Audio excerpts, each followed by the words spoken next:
Lord Chesterfield's letters to his son, dated April 14th, 1747, from London. Dear boy, if you feel half the pleasure from the consciousness of doing well that I do from the informations I have lately received in your favor from Mr. Hart, I shall have little occasion to extol or admonish you any more to do what your own satisfaction and self-love will sufficiently promote you to do. Mr. Hart tells me that you attended what you apply to your studies, and that beginning to understand, you begin to taste them. The pleasure will increase and keep pace with your attention, so that the balance will be greatly to your advantage. You may remember that I have always earnestly recommended to you to do what you are about, but what it will, and do nothing else at the same time. Do not imagine that I mean by this that you should attend to and plod at your book all day long. Far from it. I mean that you should have your pleasures too, and that you should attend to them for the time as much as to your studies. And if you do not attend equally to both, you will neither have improvement or satisfaction from either. A man is fit for neither business nor pleasure. You either cannot or does not command and direct his attention at the present object, and in some degrees banish for that time all over objects from its thoughts. If at a ball, a supper, or a party of pleasure, if at a ball, a supper, or a party of pleasure, a man were to be solving in his own mind a problem of Euclid, he would be very bad companion, and make a very poor figure in that company. Or if in studying a problem in his closet he were to think of a minuet, I am apt to believe that he would make a very poor mathematician.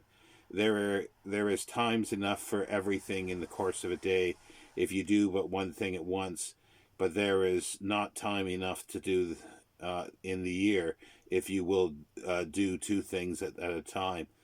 The pensionary DeWitt, who was torn to pieces in the year 1672, did the whole business of the Republic, and yet had time left to go to the assemblies in the evening and to sup in company. Being asked how he could possibly find time to go through so much business and yet amuse himself in the evenings as he did, he answered, "There is nothing to say for that. It was only during doing one thing at a time, and never putting off anything till tomorrow that could be done today."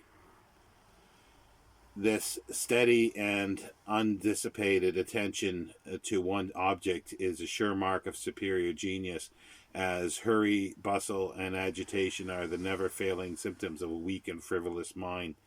When you read Horace, attend to the justness of his thoughts, the happiness of his diction, and the beauty of his poetry, and do not think of Puffendorf de Humaine et Sive. And when you are reading Puffendorf, do not think of Madame de Saint Germain or of Puffendorf when you are talking to Madame Saint Germain. Mr. Hart informs me that he has reimbursed you part of your losses in Germany, and I consent to his reimbursing you the whole, now that I know you deserve it. I shall grudge you nothing, nor shall you want anything that you desire, provided you desire it, so that you see it is in your own power to have whatever you please. There is a little book which you read here with Monsieur Coderic, entitled Minere de Ben Penser dans les Outrages de Spirit, written by Pierre Bohers. I wish you would read this book again at your leisure hours, for it will only divert you. It will not only divert you, but likewise form your taste and give you just manner of thinking. Adieu.